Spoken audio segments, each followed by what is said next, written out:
All right, everybody. Welcome to the Contextual Christian Church Bible Study, where today we're going to read Ezekiel chapter 40, verses 32 to 43. I'm going to pray it in. Everybody bow your heads. Father, thank you for getting us on this Bible study today as we look like we're getting into practicing more dimensions, more measurements that we need to, get into and re-explain. So let's go ahead and get started. In Jesus' name, amen. Amen. First off, when you said dimensions, I thought of alternate dimensions. I'm glad you said measurements.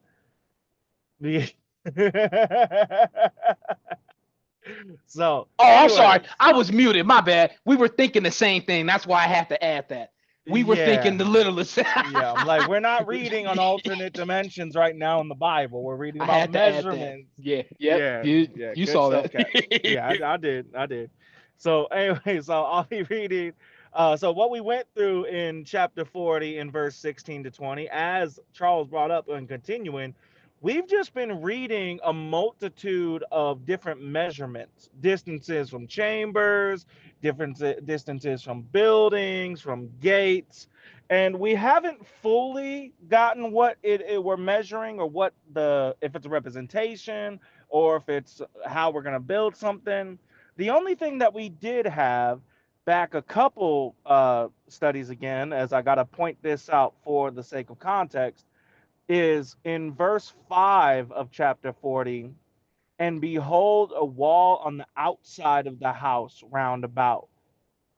So that makes me think we're talking about the second temple, but we don't have that full confirmation as of this moment.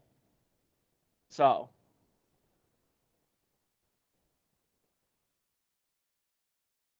yeah, we don't have confirmation at this moment, but we are dealing with measurements, not alternate dimensions. So, Charles, why don't you go ahead with the first section, as I'll go ahead and switch it.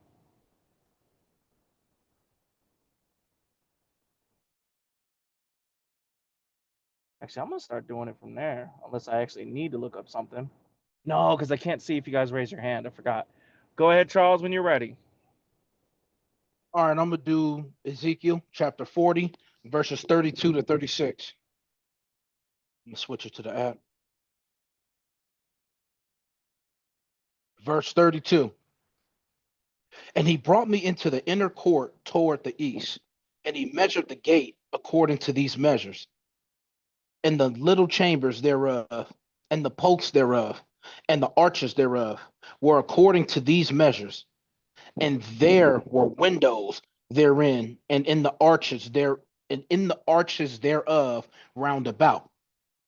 It was 50 cubits long, and 25 cubits broad, and the arches thereof were toward the outward court, and the palm trees were upon the posts thereof, on this side and on that side.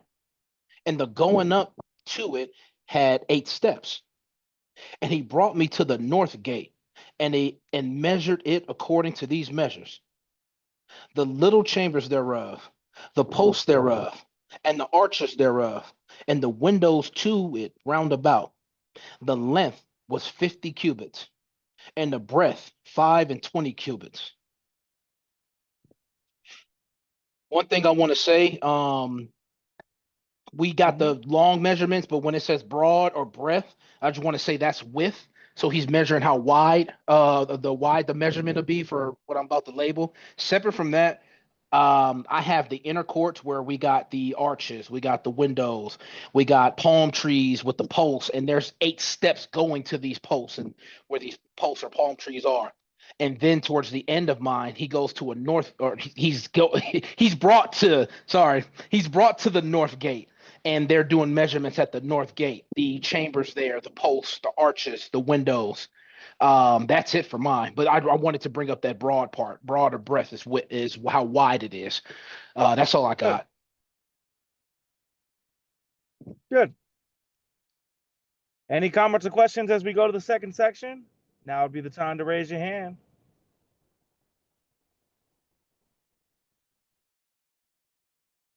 All right, then, Charles, you said you're doing the first two and I'm doing the last, right? Right. All right, then go ahead with the next one. All right. So the next one. I'm going to do Ezekiel chapter 40, verses 37 to 41. Let me switch it to that. Verse 37. And the posts thereof were toward the utter court, and palm trees were upon the posts thereof, on this side and on that side. And the going up to it had 8 steps. And the chambers and the entries thereof were by the post of the gates, where they washed the burnt offering. And in the porch of the gate were 2 tables on this side and 2 tables on that side, to slay thereon the burnt offerings and the sin offering and the trespass offering. And at the side without, as one goeth up to the entry of the north gate, were 2 tables, and on the other side, which was at the porch of the gate, were 2 tables. 4 tables were on this side, and 4 tables were on that side, by the side of the gate, 8 tables, whereupon they slew their sacrifices. Now that we're getting into this, now it's starting to even sound even more like the measurements of the how am I going to forget this already? Solomon's temple, Solomon's the house of Solomon, house of God. There we go. That's what I meant to say. The house of God. Can't call it Solomon's temple. No, the house of God. That's what I meant to say. Exactly. So we're building the second temple. But I And would then say, I would venture to say you should explain that as more concrete, because this is one of those moments where it's highly unlikely we're talking about something else. yeah, because we're adding in the tables where they were supposed to do the setup for the burnt offering, sin offering, trespass offerings, Exactly. where it's supposed to be done. Some on the outside, some on this side, some on that side. So yeah, so yeah, 99 likely. There's no other possible, or there's no unlikely possibility of it being something else, Yeah, right? unless he was just having them build another temporary tabernacle, that is a possibility. But considering where we're talking about and the location and everything, it's highly unlikely. So most Yeah. realistically, we're talking about the second temple, Um, and when it says, if not the temple at the end times. 'Cause it could be talking about the temple at the end times too. yeah, Remember, we read about how it's going to be rebuilt when Jesus comes back. So right. The possibility without, both sides. uh-huh. The without term, that just means outside. I should have said that when I had brought up outside. When it says without, that's just saying outside. Good. So I was about to throw myself off for a second. You're I was about to about be to say thrown off without on that. something. I was about to say without something, but I'm like, no, no, no, no. The without in the Bible is totally different than the way we use it. Exactly. Exactly. You take your butt without. Exactly. Not excluded. Outside location. Yeah. Good. Couple of straightforward ones. Not much to add. All right. Does anybody have any comments or questions about the second section as we go to the final? Now would be the time to raise your hand.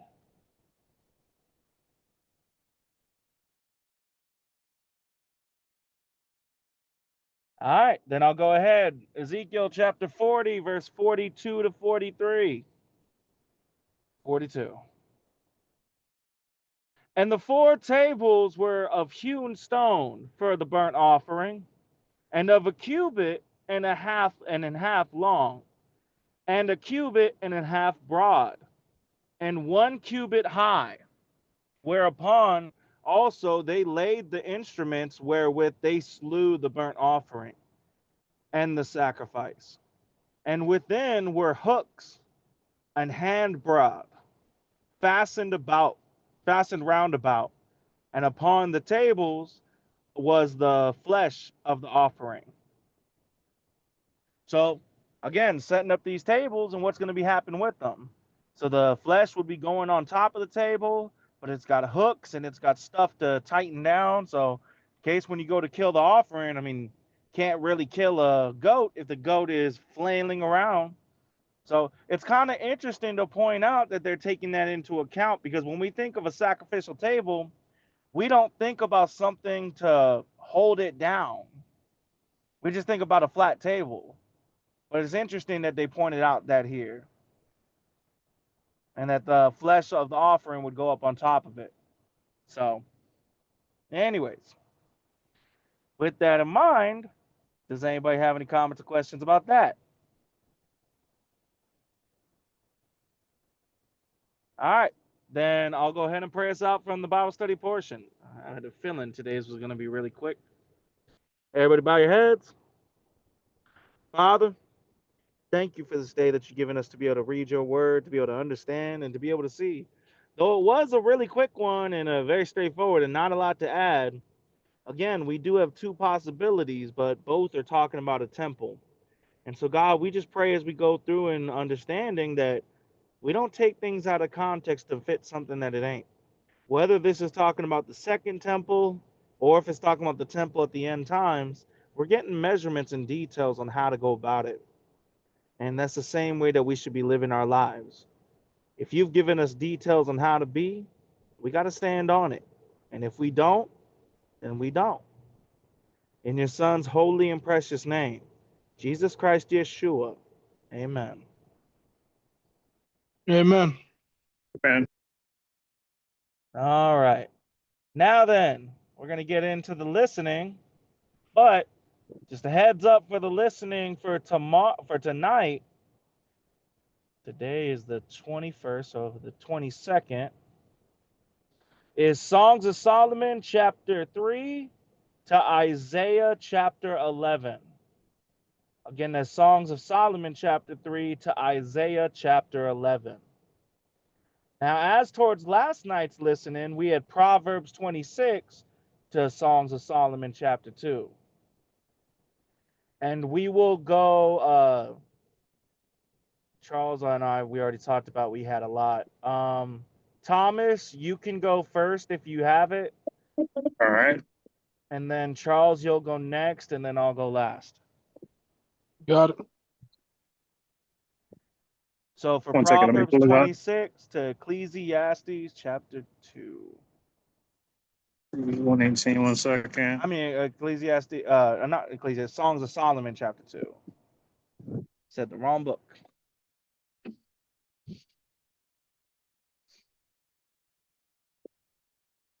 I'm going to it. 1 second, guys. Mm-hmm. Just curious, what happened that you were late today? My manager came calling me, questioning me where the work truck was. Called me.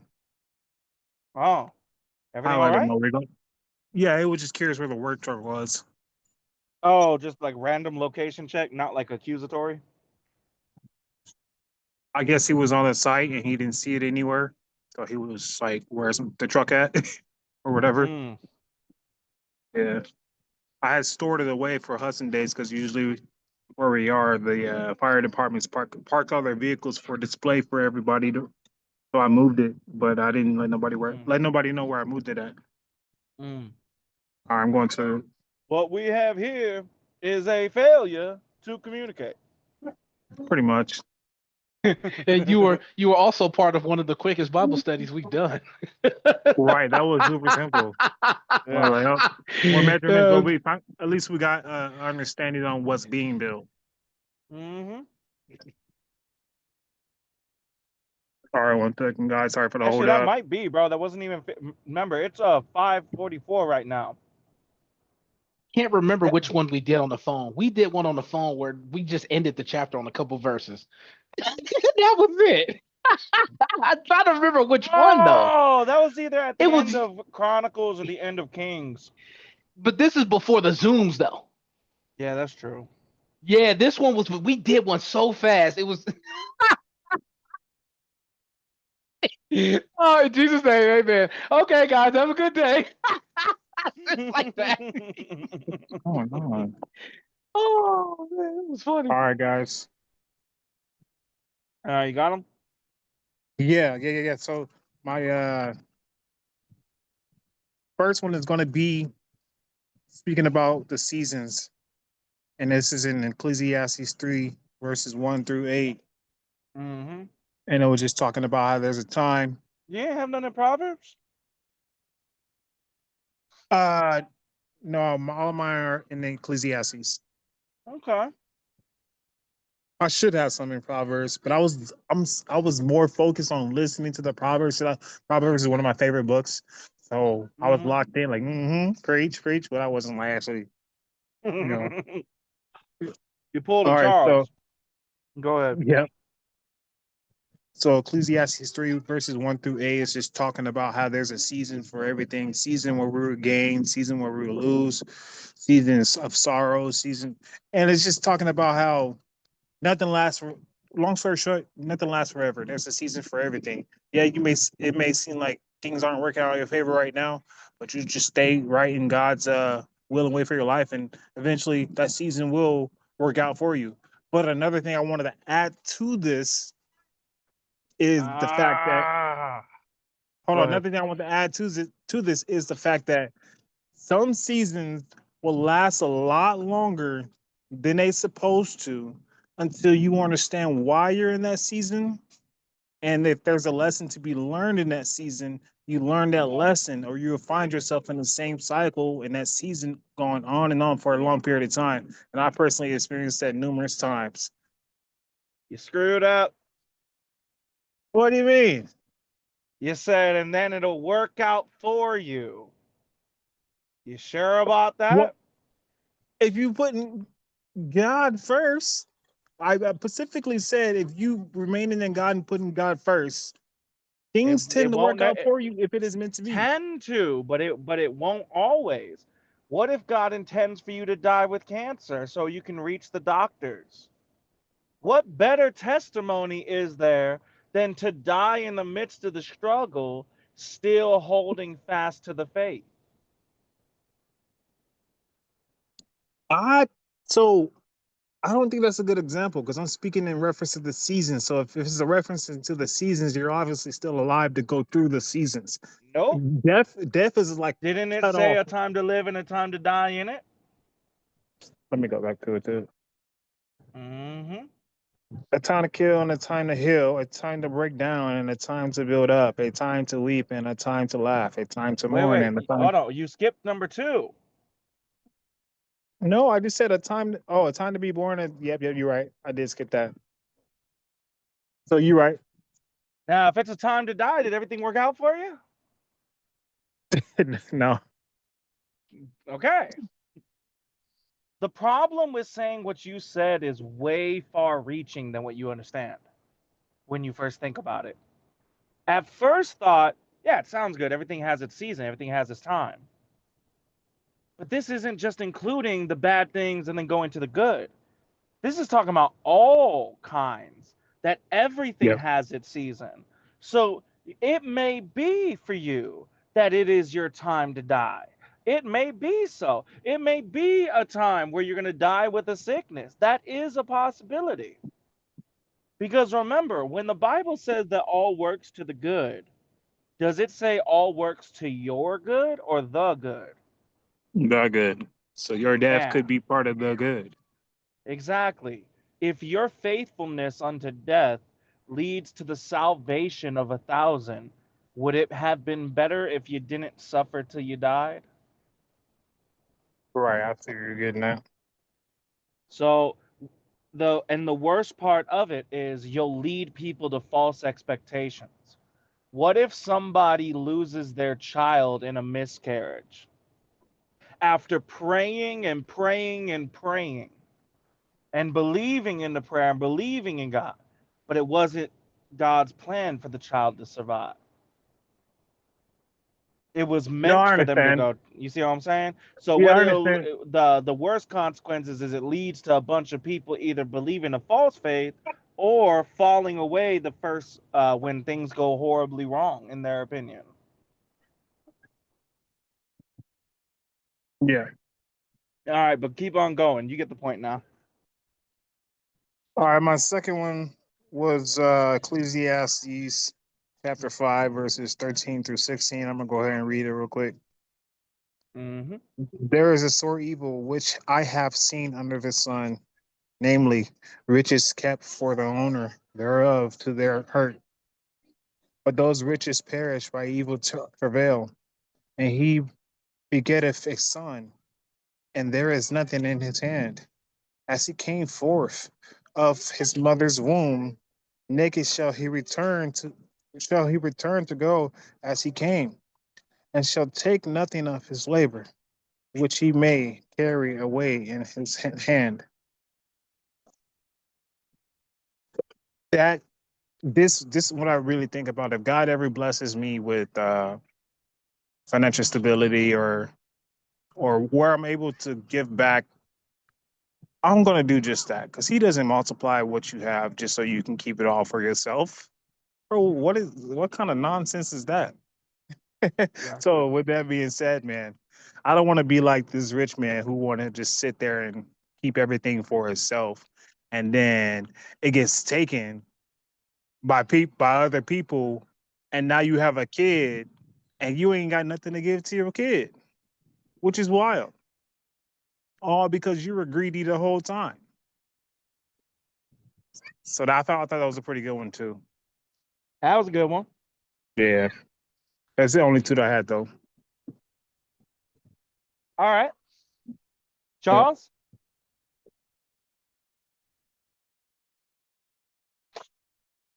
If I can get to the mute button, there we go. All right, put this down. Pull up my You put app. it down. Do it on the There were ground. two you probably heard, and you were like, "Oh, yeah, he gonna write these two down." They were in the same chapter, Is it in 26? 27. Oh, we're so close. No, first verse. Boast not thyself of tomorrow, for thou knowest not what a day may bring forth. You corrected me a multitude of times about it. Don't boast about the job. You don't even technically got the job until you actually start on your day on the job. Yep, until you, you're you don't have actually the earning money. till you actually earn the money. That's one of those examples. But that's one big, not like a big like you corrected me on it a lot, but not like the Bible study Happened type often, corrections. but it wasn't like a Often, harsh correction. right. It didn't. It wasn't one of those. Well, this next one was. Well, you corrected me on it. You didn't. You've corrected me on it enough. Let me say that. The Mm-hmm. same chapter, chapter 27, verse 5. Open rebuke is better than secret love. Yep. How many times have Thomas, he's corrected me on this even before coming into this. He's corrected me on pulling people aside because I do this a lot on the job. If the employee, the manager gets disrespectful, hey, I need to talk to you. I'm pulling you aside. Go ahead. I don't care what you got to clock out, whatever. Come outside. They always assume I'm gonna put my hands on them or something. No, funny that they want to assume that, but no, we need to talk about this disrespect that's going on the job. I don't come at you crazy. I don't say nothing behind your back. I don't say nothing to you. I clock in on time. I do what I'm supposed to do. I take accountability for my mistakes. What's going on? Is it my work Exactly. ethic? Is it this? Is it that? What's going on? Um, Same with pulling family members and friends aside rather than what Matt has talked about, like being in the faith, a rebuke with all of us on the line, not just Matt correcting me and then you're not there. Matt's gonna make sure you're there. If Matt has to correct you, Matt's gonna make sure I'm there. If I have to correct Matt, I'm gonna make sure you're there. Same vice versa. Yep. Instead And of what's just the this reason pull why? it. You brought There's a up couple of reasons. you brought up a couple of reasons, but one was what was one good one?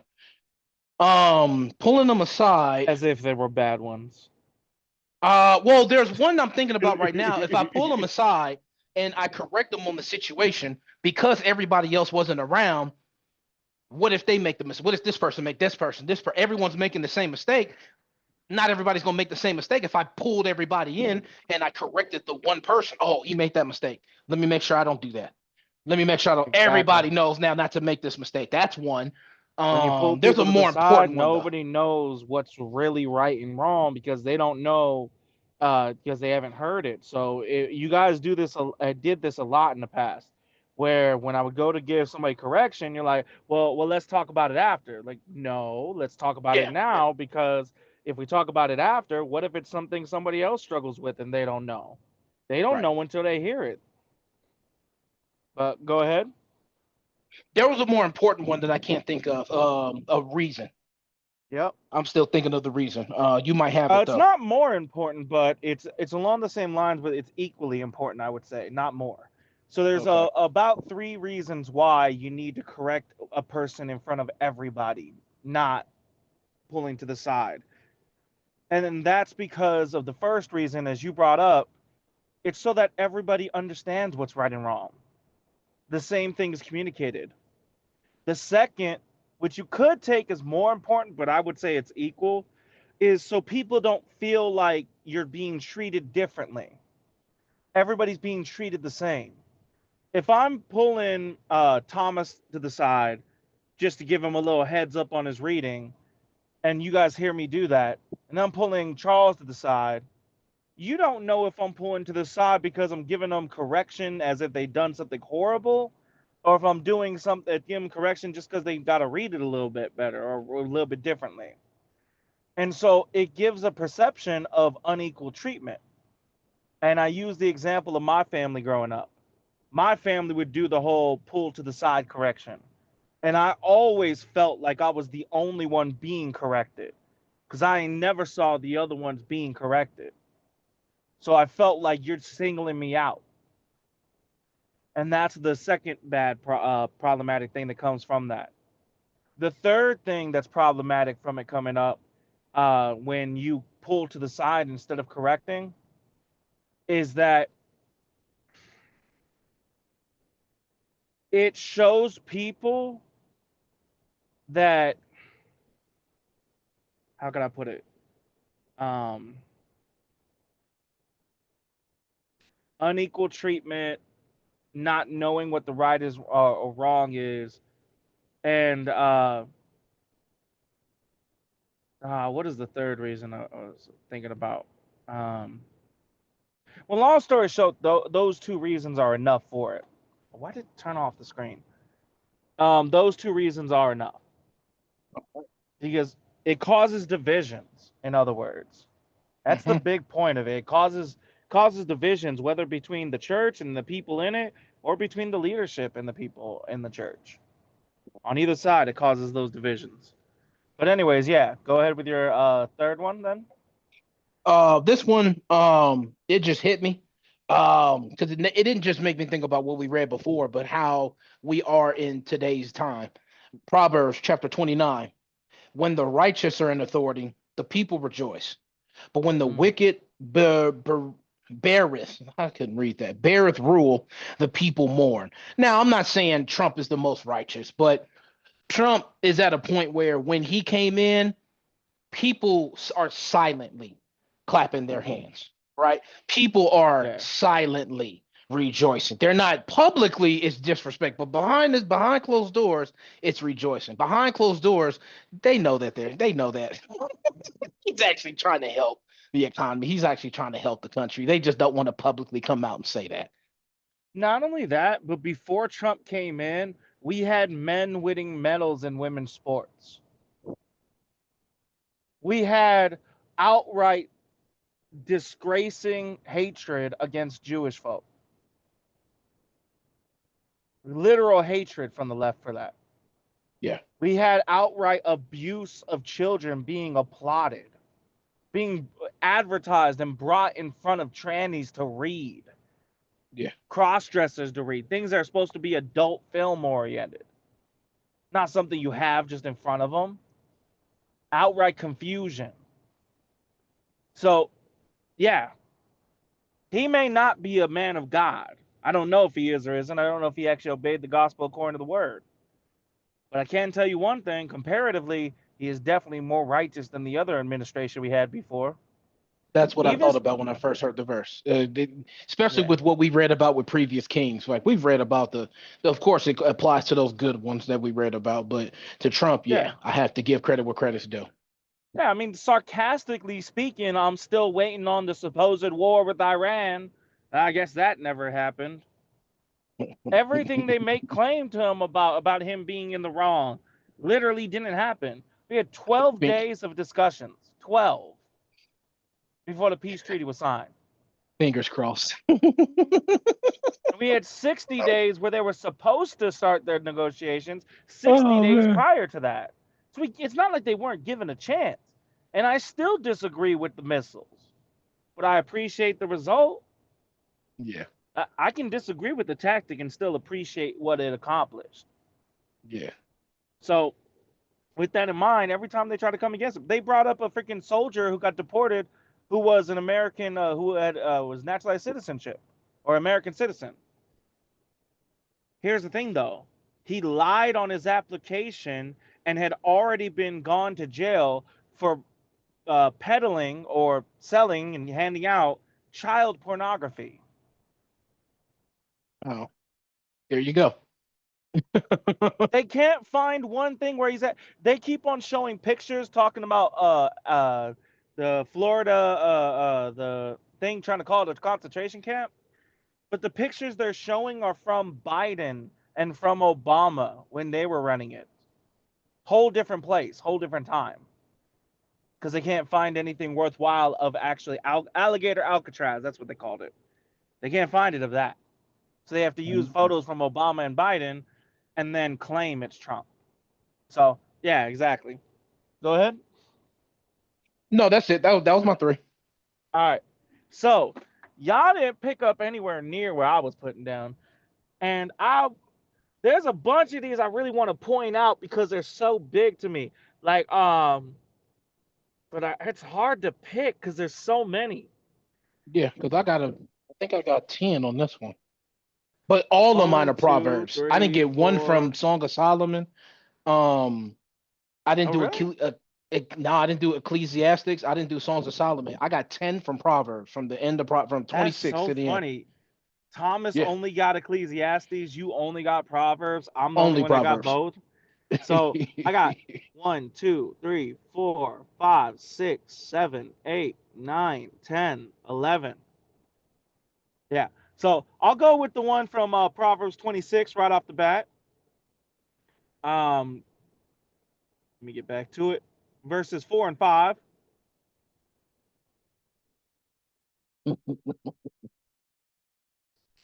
This is one of my most quoted to you guys. That's why I'm I had to laughing. bring it up. Yeah, that's why you're laughing, right? Answer not a fool according to his folly, lest thou be like unto him. Okay, so don't answer a fool in the same way as his foolishness, or else you'll be like him. And then it says in the next verse, answer a fool according to his folly, lest he be wise in his own conceit. This is why I tell you guys all the time not to get into arguments. Yes, but also don't stay silent when something is wrong.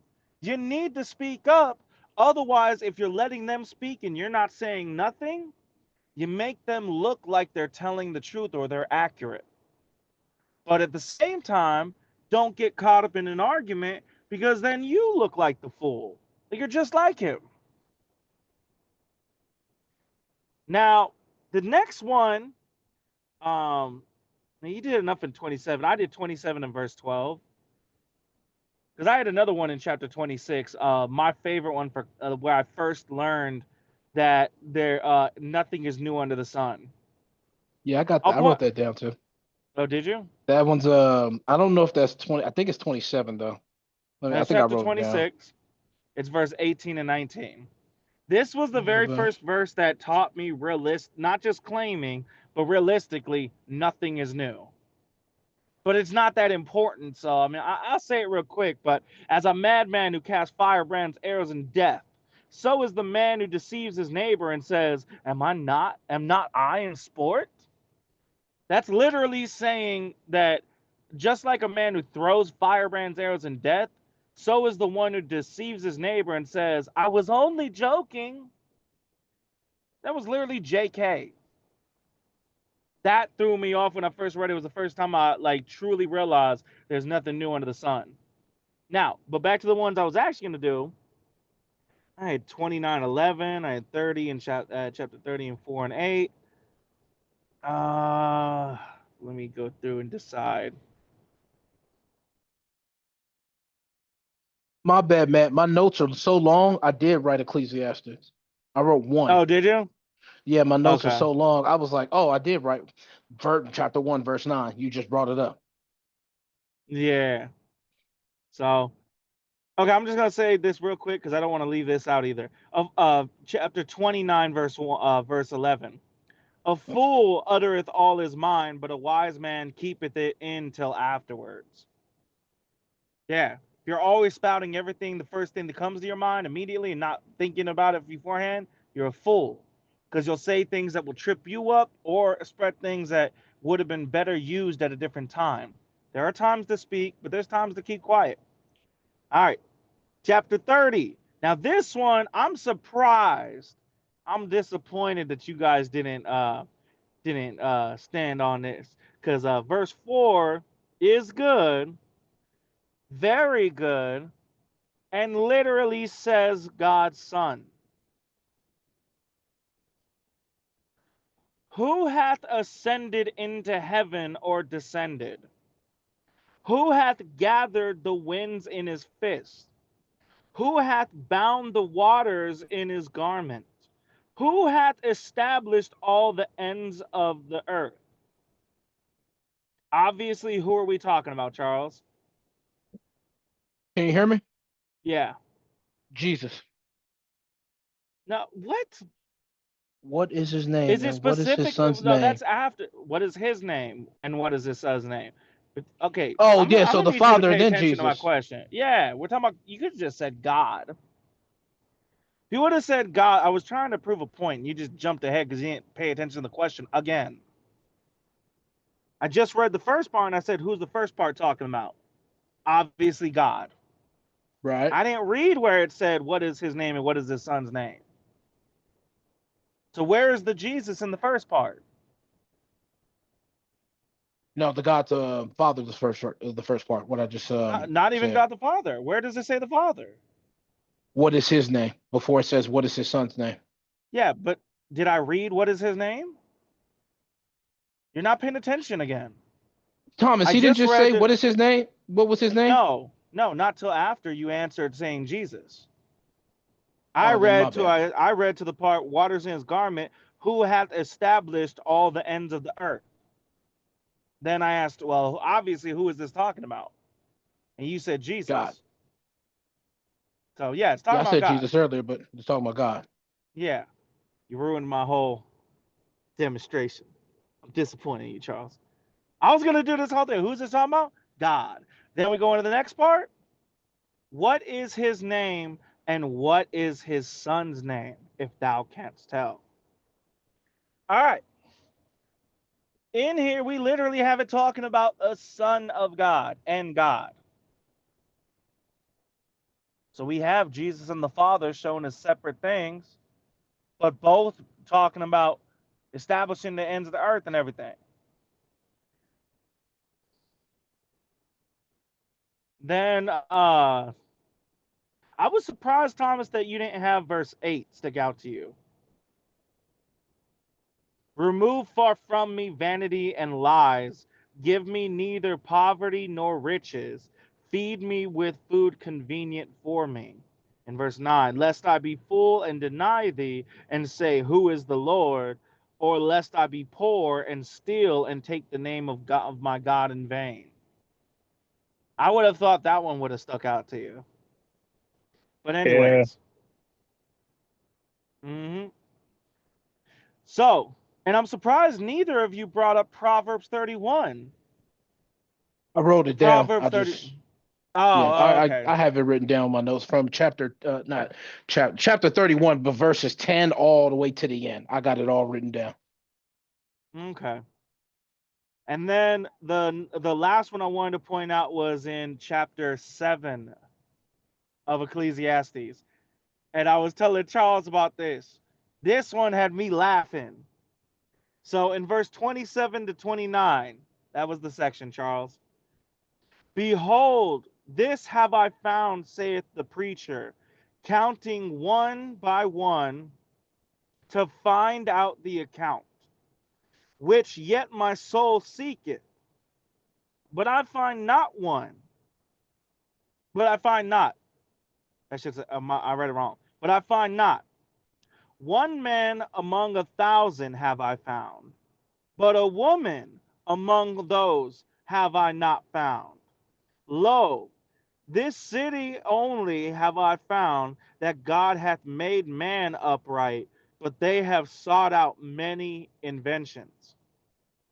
So this is fun. Oh wait, I got to go back a little bit.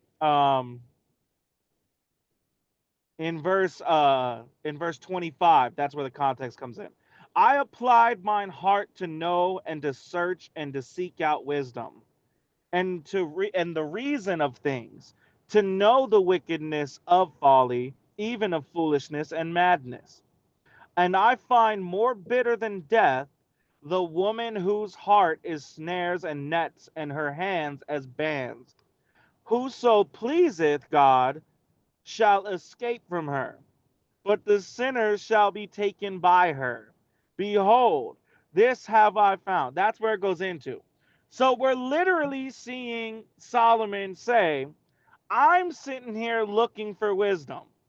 I'm sitting here looking for reasoning and to know the ins and outs of wickedness and folly and foolishness and even madness, insanity. But I haven't found anything more bitter than a woman who's just trying to create snares and traps and stuff with her hands.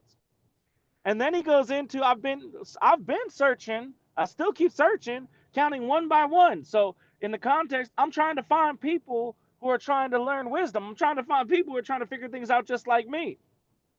And among men, I found a, maybe one in every 1,000. There's a man who wants to know wisdom and wants to learn things. But of women, I haven't found even one. And then he says in 29, lo, or in other words, pay attention to this. This only have I found that God, so I've only found that God hath made man upright, but they have sought out many inventions. So there's a distinction there. So we could be saying the word they as towards the man, or we could be saying they as in representative of women. So, but on either side, he's literally saying, I have found men that want to seek wisdom, about one in 1,000, counting one by one, paying attention to each individual. And I've only found about one in 1,000 of men that want to know wisdom and want to grow. And of women, not one among all those I've found. And mind you, this dude had 700 wives and concubines and all stuff like that. He had a lot of women in his life that he met, and he couldn't find one. He literally had that queen of Ethiopia come through asking him questions, trying to prove his wisdom. What does that say about her? She wanted questions answered, but she wasn't trying to gain wisdom for herself. And that right there is hilarious. Because if I look at it today, I'm sorry to say, Charles, have you met one woman in your entire life that really desires and strives to become wise and know wisdom and learn how things really work? No. Thomas, have you?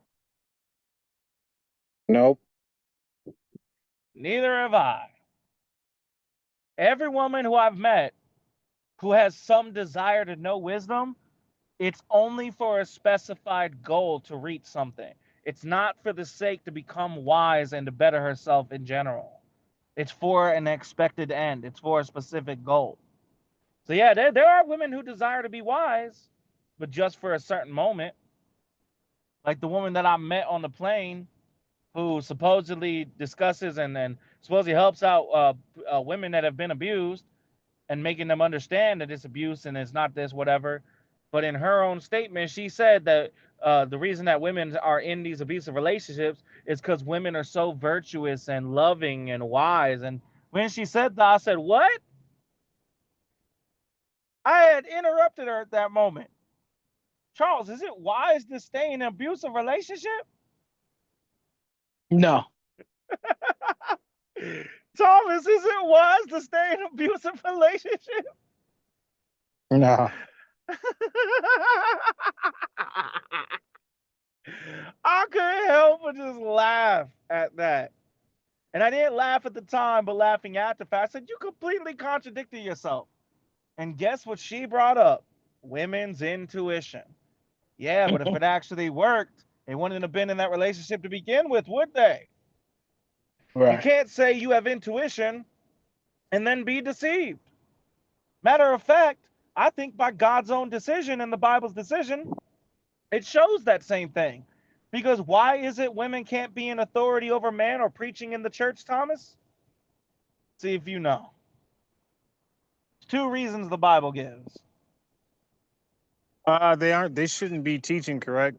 They're only to minister to They're children. allowed to, yeah, well, that's still teaching. They could, just not over man. They can't Right. be preaching in church or in authority over man. That doesn't mean they can't teach or preach, period. They just can't do it over man. They could do it to children. I mean, it literally says in that verse that to be silent in church and learn at home from their husbands. But the question was not that. The question was, do you know why it's what its reason this gave was? No. Charles? I don't remember. All right, there was two reasons that the Bible gives. One, Adam was formed first, and Eve was made for Adam, or made second. That's the reason, the first reason given. And then the second reason given is because in the transgression, Eve was the one deceived. So the reason that women can't be preachers in church, can't be an authority over men, is because in the transgression, Eve was deceived. Now, why would it matter if Eve was deceived and why women can't be preachers of the church? Why would that matter then, Charles? Um, come back to me because I just found the verse. I had to go through. Okay. Thomas? I feel like it's in them regarding to how they be able to handle somebody trying to challenge them or something like that. They wouldn't handle it as No, well. no, nope. The reason why it matters that Eve was deceived is because of this. And I'm just simplifying it. If you are deceived, can you stop the mistakes from coming? Can you make better decisions if you've been tricked? Charles? You've already been tricked. The decision's already been decision's already been made. So, nah. Exactly. So the fact that Adam was not deceived in the transgression means he was in full control when he committed the sin. That also means that he can make better decisions. I'll give you a perfect example. I had a friend who constantly would act like we were dating and how she would behave, how she would talk. And I told her during a conversation that, as one of our last conversations, that if she can admit her feelings about me, then we can get past it and move on. But if she can't admit her feelings for me, then because that means her behavior is not going to stop. It's outside of her control because she doesn't realize she's doing it. In which case, no change can be made. And I have to cut off the friendship because I want to get married one day. And there's no way a wife of mine is going to be okay with a woman as a friend who behaves the way she did. That's the reason why. If you're deceived, it's out of your control. If you're not deceived, changes can be made. You see what I'm saying? Yeah, I see what you're saying. Can you hear me? Yeah. Mm-hmm. So now, with that in mind, now the question becomes, why would that matter to church today?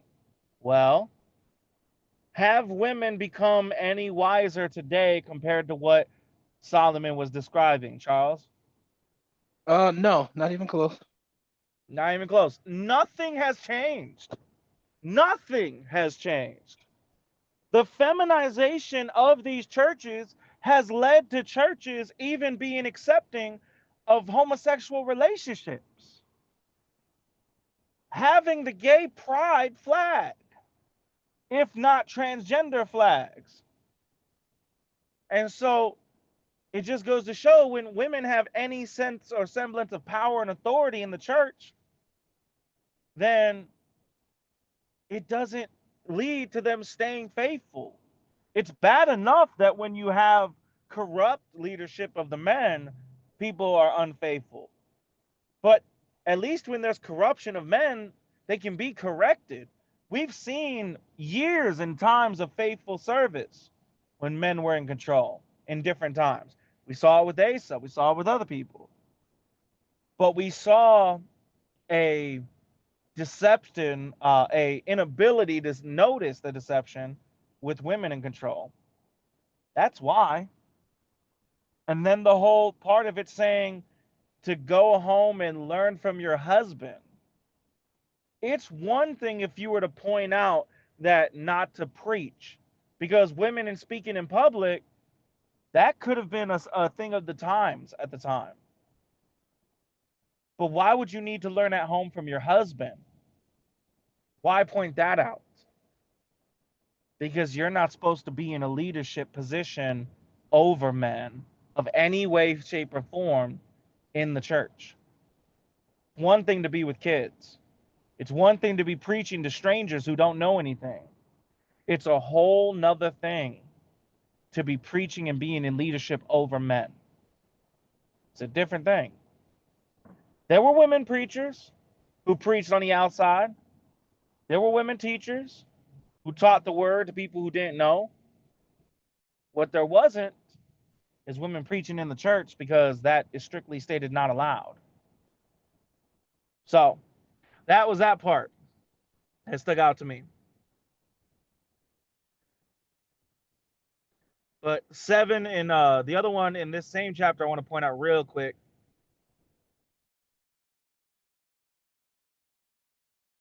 was in verse 15 to 18. Because this is one I've brought up to you guys before as well. Talking about talking about to not be so overly righteous that you shorten your days and everything. Not focus so much on legalism that you cause problems. There has to be some grace. But anyways, verse 15. All things have I seen in the days of my vanity.